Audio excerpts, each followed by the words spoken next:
Welcome back to my channel and a very special welcome if you're new here. My name is Jen. I'm a certified weight loss and nutrition coach who's lost and maintained a 140-pound weight loss.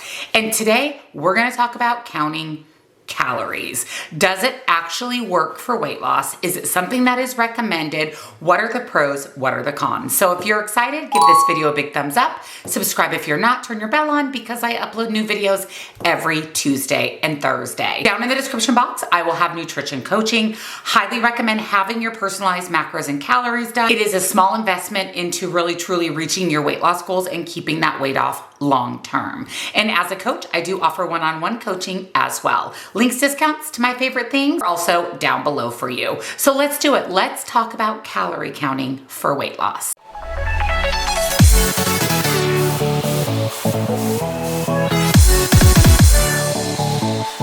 Let's first talk about some of the benefits of calorie counting. Calorie counting may aid in weight management by helping you understand your eating patterns and identify ways to lower your caloric intake. But calorie quality is also important, and calorie counting may not be right for everyone. In general, calorie counting is essentially putting yourself in a calorie deficit and then recording the number of calories that you're eating every day, whether that's done by hand, on paper, in a tracking app. And maintaining a caloric deficit, we know, is absolutely necessary for weight loss. Sometimes it can be really hard to be accurate when we're calorie counting. There's not calories listed on everything, especially if we're going out for dinner or we're going to a friend's house for a meal and we don't have the exact calories of that meal. There are some pros and there are some cons to everything, and including tracking calories. So does it work? Does calorie counting actually work for weight loss? Tracking our food, knowing exactly how much we're eating, so to ensure that we are in that caloric deficit for weight loss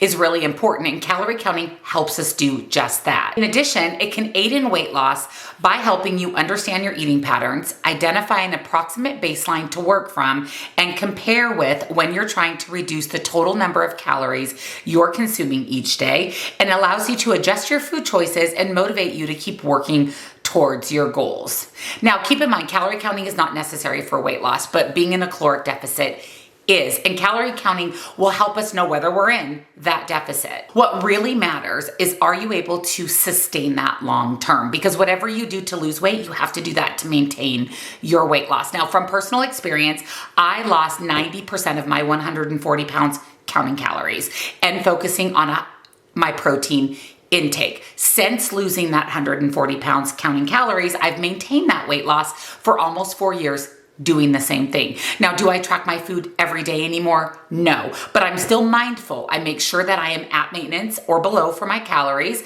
and I also make sure that I'm hitting my protein goal every single day. And the foods that you're eating does matter. The quality of your calories you're consuming is important. Food and beverages is where our calories come from. And those calories are coming from the 3 macronutrients: carbs, fats, and protein. Our body's initial reach for energy comes from carbohydrates. So it's very important to make sure that you are eating an adequate amount of carbs every single day, as that is your body's preferred source of energy. Especially if you are active, you have got to make sure your carbohydrate intake is on point. Let's define calorie deficit, because I keep talking about that. You have to be in a calorie deficit to lose weight. Calorie deficit is what causes you to lose weight. But keep in mind, when an excessive caloric deficit occurs due to dietary restrictions or intense physical activity, your body will also pull from your protein stores and break down your muscles, in addition to burning fat for fuel. So a calorie deficit is consuming less than you're bringing in. That is a caloric deficit, but you've got to be mindful not to eat too little. In fact, eating too little is worse than eating too much. Your body will break down your muscles for energy. You're not giving it enough carbs, fats, and protein or calories throughout the day, so it has to pull from somewhere, really just to function your vital organs and help you make it through the day, not including any intentional exercise. The 1,200 calorie diet, that's out the window. You've got to eat way more than that. At least 90% of people need more than 1,200 calories per day. That's where having your macros and calories done is really important. I will give you a caloric deficit, a goal to reach for calorie-wise every day, a protein, fat, and carb goal. It'll be balanced for your body. Now, if you put your information into 5 calculators online, you're going to get 5 different answers. I hand do your macros and calories so they are custom and personalized to you, because every body is different. That way you know exactly what you should be consuming every day to reach and maintain your goals. So with that being said, are there any downsides to counting calories? It can be not suitable for people with a habit of disordered eating, especially if you are somebody who eats a very low calorie diet. Counting calories can actually make that unhealthy relationship with food even worse, especially if you're trying to hit your calories every single day to the nose. Sometimes even the quality of those calories can go out the window. And this kind of goes hand in hand with tracking your food. If you have an unhealthy relationship with food, a pattern of disordered eating, tracking your food can be a slippery slope as well. If you are someone that really struggles with an eating disorder or disordered eating, sometimes intuitive eating really is the way to go.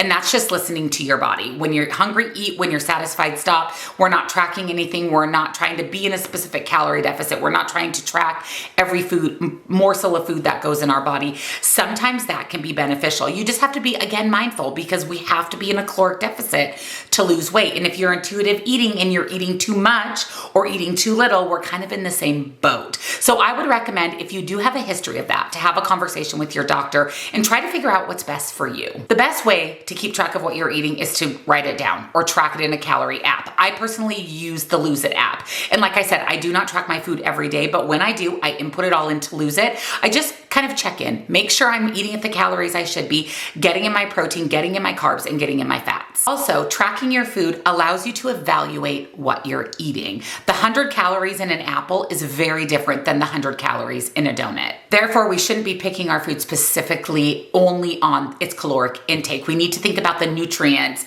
the vitamins, the minerals that we're getting from the food. And really 80% of our diet should be whole, real food. And then 20% can be the fun food. So most of the time you're choosing the apple over the donut. Now you can still have the donut, you just get it a little less often than the apple. You can fill your plate with things like fruits, vegetables, whole grains, lean proteins, nuts and seeds, beans, and legumes. Now, it's not always possible to eat whole real foods. Sometimes we have to rely on processed foods, and that is just fine. But again, we really want to focus on the 80-20. 80% whole real food, 20% processed foods or fun foods, or foods that we enjoy and love and make us happy. The takeaway of today's video is, in order to lose weight, you have to be in a caloric deficit. Keto does not make you lose weight just because it's keto. Keto will make you lose weight because you're in a caloric deficit. And when I was doing all these different diet plans, I finally figured out that why don't I just eat the food I want and be in a caloric deficit to lose weight? And that's exactly what I did. I lost 90 pounds in 1 year, 140 pounds total, and again, have maintained that weight loss for almost 4 years. It's important to find something sustainable for you and something you can stick with long term. And remember, whatever you do to lose weight, you have to do that to maintain that weight loss. And being in a caloric deficit, in my opinion, is definitely the way to go. It's easy, it's sustainable, and again, it allows you to eat the foods that you enjoy. Again, if you find tracking your food, tracking your calories a trigger for you, that may be something to consider when you're choosing how you want to embark on your health journey. And last but not least, please have a conversation with your doctor before starting any diet or diet plan. It's important to know what is recommended for your body. And again, eating too little is worse than eating too much. Now, again, I have macros and calories linked down below for you. It is a very small investment to literally change your life. It was the best decision I ever made. Years and years and years of dieting led to counting calories and macros, led me to losing all my weight and maintaining that for 4 years. So I would highly recommend having those done. And again, I will have them linked down below for you. Let me know, what are your tips and tricks? What do you do to lose weight and maintain that weight loss? What has been effective and sustainable for you? Let us know down below. And if you enjoyed the video and found it helpful, give it a thumbs up, subscribe, and I'll see you in the next one. Bye.